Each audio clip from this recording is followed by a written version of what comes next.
आपण पाहू शकता हा जो पोल आहे, ह्या पोलवरून ह्या सगळ्या जो ऊर्जाग्राम ताराळी जे लाईन आहे स्ट्रीट लाईट पोलची, याच्यामध्ये हा खांब आहे. इथून हा हे बॉक्स दिला आहे. या बॉक्समध्ये हे ऑन ऑफ बॉक्स आहे, चालू बंद. याच्यामध्ये आपण बघू शकता हे 1 2 आणि हे 3, हे 3 वायर कट केल्या.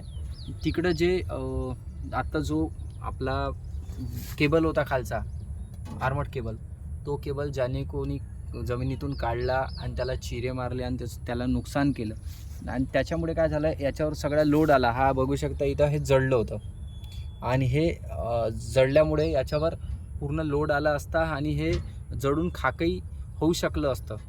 वेळेवर याला बंद करण्यात आलं. तिथून हे जे सप्लाय आहे ते सप्लाय हे वायर काढून कट करण्यात आला आणि हे जर सप्लाय चालू असता तर हे जळून तर खाक झालं असतं. सोबत तिकडले जिथे केबल बाहेर काढला होता ते केबल जर बाहेर असता तर त्याच्यामुळे ते सप्लाय जर रनिंग असता, सुरू असता सप्लाय विजेचा, तर कोणाला करंट लागला असता. मग ते जनावर असो, माणूस असो आणि कोणाचा जीवही जाऊ शकतो. हे शक्यता नाकारता येत नाही.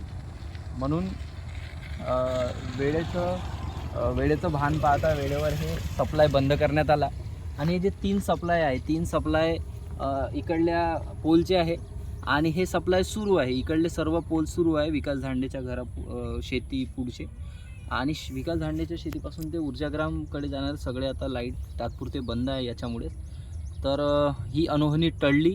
वेळेवर आपले लाईनमन आणि कर्मचारी यांनी, ग्रामपंचायत कर्मी यांनी दक्षता पाळली. म्हणून हात जोडून आपल्या गावकऱ्यांना किंवा इतर लोकांना विनंती आहे की असे नुकसानदायक काम करू नये. यात कोणाचा पक्षाचा, माणसाचा, जनावराचा जीवही जाऊ शकतो आणि ग्रामपंचायतला उलटं भुर्दंड बसला. आणि इथं येणारे जाणारे आपले सर्व गावातील लोक आहे, आपले सर्व विद्यार्थी आहे, खेळाडू आहे जे प्रॅक्टिसला जातात, तर हे तिथून जातात. अंधारात ते जाणार, जनावरांचा धोका आहे इथं.